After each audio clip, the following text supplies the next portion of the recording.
Hello everyone, welcome back to my channel. My name is Cait and today we are going to talk about non-fiction books for Nonfiction November. We're trying out another filming location today and I think I really like this one. This is at the back of my office. So I have my desk in front of me, but I am sitting in my lovely comfy chair and we are going to talk about some non-fiction books. I have massive piles of non-fiction books over here because in the last couple of years I have been on a non-fiction bandwidth. I don't know if it's ever since I started studying and I'm just very, very keen on non-fiction reading that is interdisciplinary. But today we are going to be talking about some of my favorite non-fiction books. I don't think I can talk about all of these books, but some of these books will be related to my academic interests and my academic research. Others I think are just really, really great nonfiction books. I mean, even as I am looking at this pile, I'm realizing there are so many more that I could be adding. So maybe actually I just need to do, I'm going to do that. I'm going to do my top 5 nonfiction books for Nonfiction November. I have no idea where to start because in my opinion, all of these deserve to be in the top 5. But let's have a think.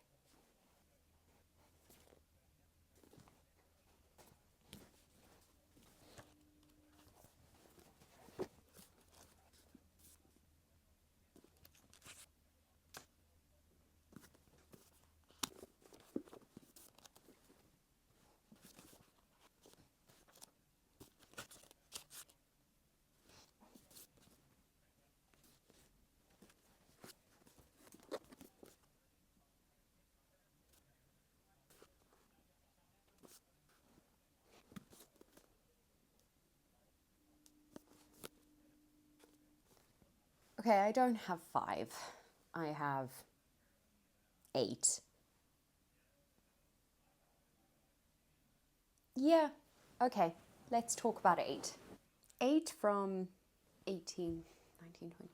8 from about 22 books, I think is a pretty decent amount. Anyway, let's talk about 8 of my favorite nonfiction books. I am going to start off with some that I'm sure are going to be no surprise to anyone watching my channel because I have quoted these books ad nauseum, and they are Catherine McCormack's Woman in the Picture and Anna Baer's Eve Bites Back. Both of these books have been so fundamental in me developing the lens through which my research is being conducted. But more than that, these books are just really, really accessible and easy reads if you are wanting to get into that more intellectual realm of looking at art in the first instance and looking at literature in the second instance. Obviously, both of these books do look at art and at literature through a particular feminist lens, and I love that. So I just think that both of these books were so foundational to me loving not only my research, but nonfiction works and getting back into loving nonfiction works. So it would be remiss of me to not recommend these. So, Woman in the Picture. Women's identity has long been stifled by a limited set of archetypes founded everywhere in pictures from art history classics to advertising, while women artists have been overlooked and held back from shaping and empowering roles. In this impassioned book, art historian Catherine McCormack asks us to look again at what these images have told us to value, opening up our most loved images. She also shows us how women artists have offered us new ways of thinking about women's identity, sexuality, race, and power. Eve Bites Back, again, Anna Baer, she is actually a think she's either a visiting fellow or she is a fellow of my college at university. So there might be a slight bias here, but I really don't think so, because this book has been so foundational to the way that I read texts now. Eve Bites Back is about the revisiting of female authorship in literature. Ever since Sappho first put stylus to Papyrus, women who write have been labelled and mad, undisciplined, and dangerous. But none of that stopped them from writing themselves into history. Placing the female contemporaries of Chaucer, Shakespeare, and Milton centre stage, Anna Bear builds a vibrant new canon through scandalous sensation novelists, restoration wits, and medieval mystics.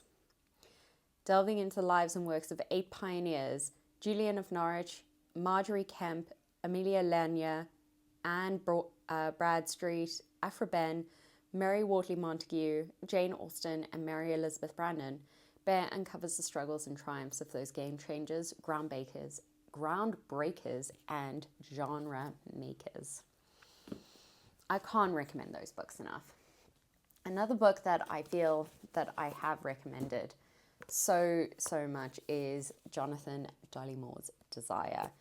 This book I read last year, I believe it was, and it has continued to sit with me as a book. It's actually a memoir, so yes, nonfiction, also be conscious of the fact that it is a memoir and the infallibility of memory, or the fallibility of memory, rather.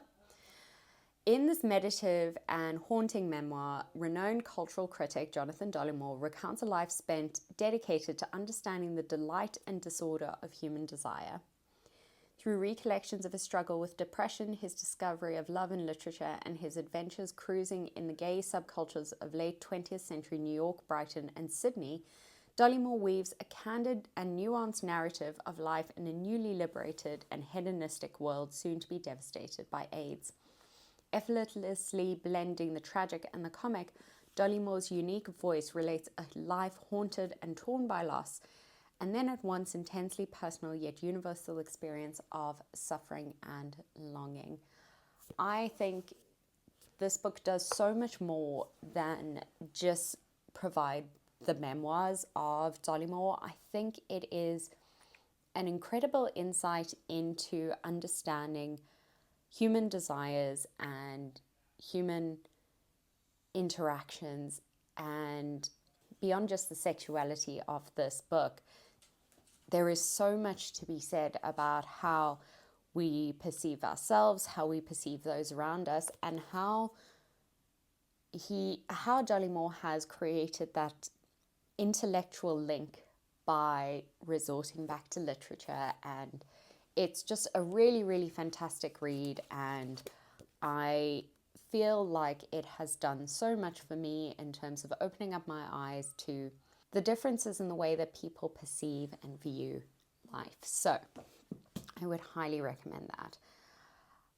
The rest, the last 5 here, are all books that I have not mentioned before. And it's because I've either gotten them this year, I've dipped in and out of them, and I just feel like they would be on par with these 3 books for me. So I am going to recommend them. And then I'm also going to show, at the end of this video, I'm going to show what I am going to be reading for Nonfiction November. We'll get into that. So the next book that, for those political or legal viewers of my channel, I read parts of this for my last residency, and I have been absolutely influenced by William Godwin. This is William Godwin's non-fictional work, An Enquiry Concerning Political Justice. This is probably his most famous non-fictional work. He obviously wrote a lot of fiction, including Caleb Williams, and I feel like his grasp on philosophy and justice is really interesting, and I'm very excited to kind of dive more into this. I just got a brief taste of it, but I feel like what he does in deconstructing the ethics of justice and what it means to be good is really, really fabulous. And the reason that I was drawn to reading this is because William Godwin was the father of Mary Shelley, if you didn't know that. So the husband of Mary Wollstonecraft. So they both were writers. I only realized this recently, I know, which is shocking. But he also had really great relationships with two of the authors that I read for my last residency literature module, which were Elizabeth Ichbald and Mary Hayes. They had a correspondent relationship, and Godwin was a particular influence into their perceptions, their writing, and guided them through a lot of the struggles that they were facing as women in their time, which were numerous, quite honestly. But I was talking to one of the members of my cohort about this, and we just got so into talking about Godwin. And I just think that this is a really, really fantastic book if you are interested in politics, if you're interested in history. This was written in response to the ongoing tensions that were caused post the French Revolution. But obviously William Godwin is English. And so if you're interested in history, you're interested in politics, you're interested in jurisprudence or legal theory, then this is absolutely something that I would pick up. Godwin's Political Justice is the founding text of philosophical anarchism. Written in the immediate aftermath of the French Revolution, it exemplifies the political optimism felt by many writers and intellectuals throughout Europe. Godwin drew on Enlightenment ideas and his background in the religious dissent for the principles of justice, utility, and the sanctity of individual judgment that underpinned his powerful critique of all forms of secular and religious authority. He predicted the triumph of justice and equality over injustice, and of mind of matter, an eventual vanquishing of human frailty and morality.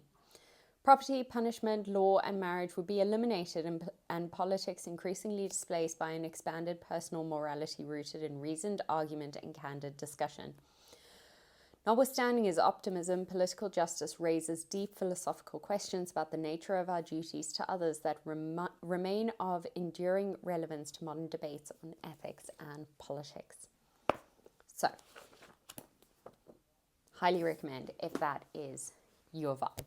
The next book that I want to talk about is this book, which I got this year, and I just think this book looks absolutely fantastic. This is Papyrus by Irene Vallejo, and I think this book, I've dipped into it. As I said, I haven't read the full thing, but I have dipped into chapters of it, and the writing is absolutely impeccable. It is so, so good. I can totally understand why this book is a bestseller, because it's absolutely fantastic. But if you are a reader and you're interested in the history of books and the history of writing, this is 120% up your alleyway. The celebrated classicist Irene Vallejo traces the dramatic history of the book and the fight for its survival. It is a story full of heroic adventures, bloodshed, and melomania, from the battlefields of Alexander the Great and the palaces of Cleopatra to the libraries of war-torn Sarajevo and Oxford. I'm very excited to actually read the full bit of this. As I said, I just dipped into it. There is a particular set of chapters in this book in part 2, towards the end, where it turns to the shards of women's voices, that what was believed eternal turned out to be fleeting, and the epilogue, which is Forgotten Men and Anonymous Woman. So I've actually read the end of this book rather than the beginning, but I found this book really, really fascinating, and I actually want to read all of it So this is going to be on my list to finish up reading next year. Don't think I can get to it this year. The next sort of history book that I want to bring up is this beautiful book. This is Saidiya Hartman's Lose Your Mother. Now, this book is, I want to just flag up that this book can be triggering for some people, so I would just double check that before you dive into it. But this is a travel narrative, but it intersects with a historical journey. Hartman goes on a journey to retrace the history of the Atlantic slave trade. To lose your mother is to be severed from your kin, to forget your past, to inhabit the world as an outsider. Seeking her own origins, Saidiya Hartman follows a slave route back to Ghana, tracing the histories of the Atlantic trade. But there are no known survivors of her lineage, no relatives to find. She is a stranger in search of strangers, a genre-straddling masterpiece of historical travel writing. Lose Your Mother confronts the impossibility of return for the descendants of the enslaved, and with courageous candor reckons their enduring losses. So the book that I feel like I've just read it, but I think I probably read it a couple of months ago. Homegoing by Yagazi. I'll put that picture here or here, I don't know. It's a fictional piece of work, but it essentially, each chapter is a new generation, and that book starts off with two sisters, one who is sold into slavery and the other who is a slave trader's wife, and each chapter tracks their descendants. I feel like if you read that book and you read this book at the same time, you would get a really incredible holistic view, because the way that Homegoing ends is basically what Saidiya is doing in her writing. As I say, this book is quite intense, and I would definitely check your triggers before you read it. In terms of understanding, in terms of really understanding that sense of displacement that happened during the transatlantic slave trade, and understanding the lasting effects of that diaspora in identity is so, so important. And I just feel, as a piece of travel writing, as a piece of narrative, this is absolutely fantastic.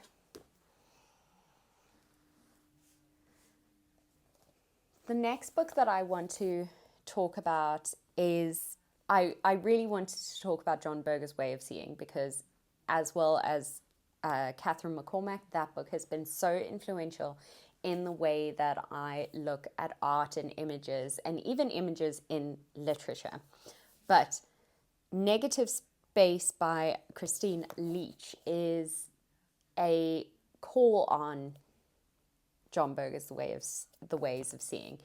This little book, it is little, as you can see, but this is, Cristín Leach is a leading Irish art critic, and that's why I want to call out her book rather than Berger's book, is because Cristín Leach she talks about the intersection between words and art, language and image. And I just think the way that she has done this in this book is really, really fundamental. It's actually one of the books that I am looking at for my research as well, because I think the methodology that she utilizes in Negative Space is really phenomenal.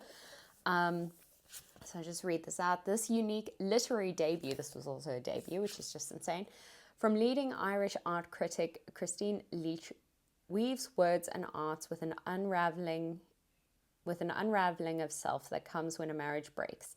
In multi-layered and incisive narrative, Leach writes about the gaps between reality and perception, about writing and anxiety, body and brain, breaking and making, succeeding and failing, conventionality and independence. The non-linear structure of Negative Space, with repeats, retakes, and details deliberately left unsaid, mimics the gaps in memory and understanding that are part of the human condition, especially during a time of great stress.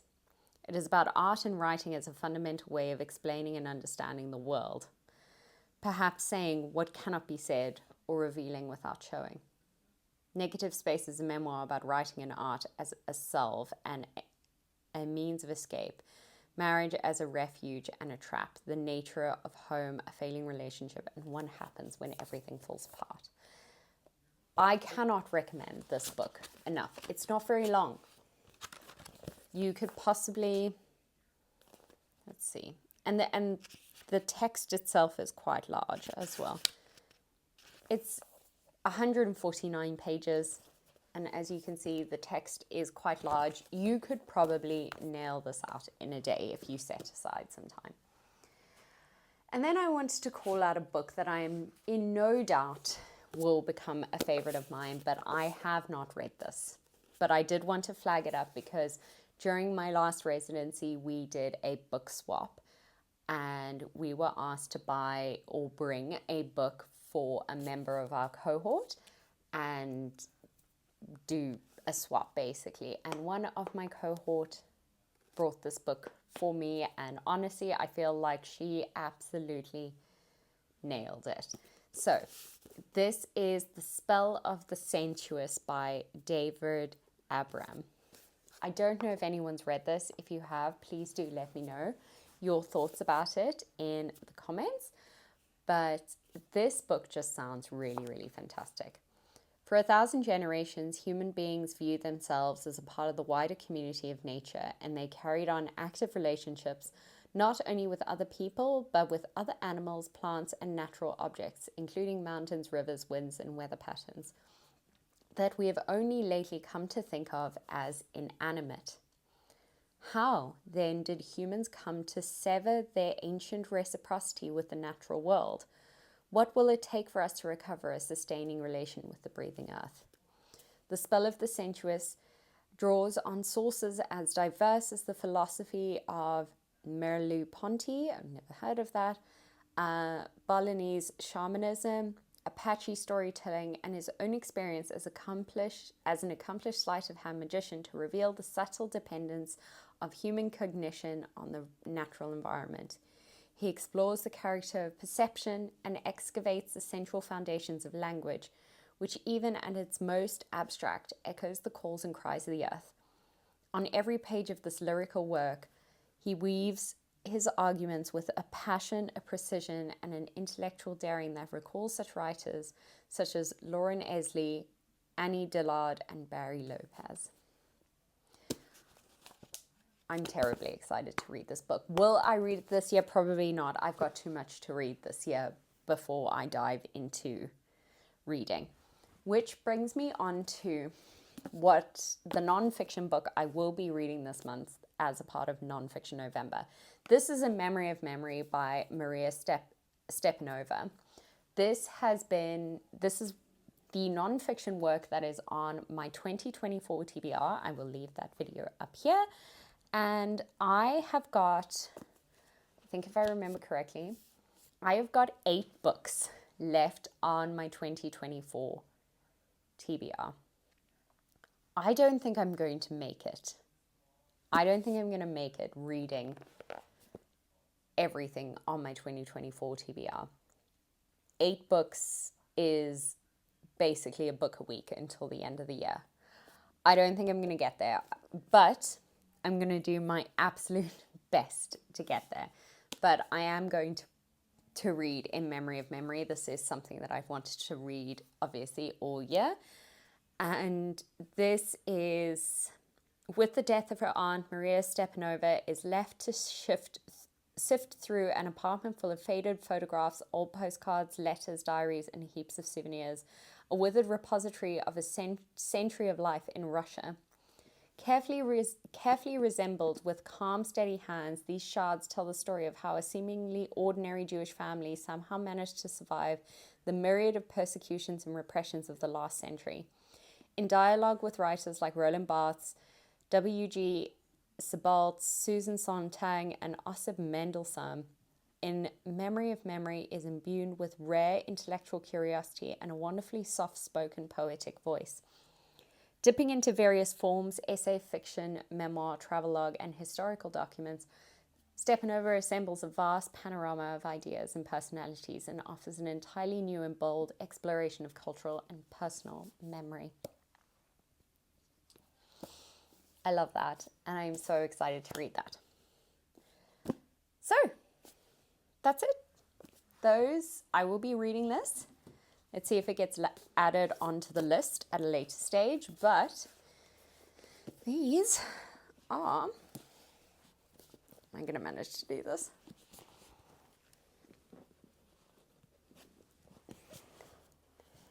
These are all the nonfiction reads that I recommend you check out for Nonfiction November. Thanks, everyone. See you in the next one. Bye.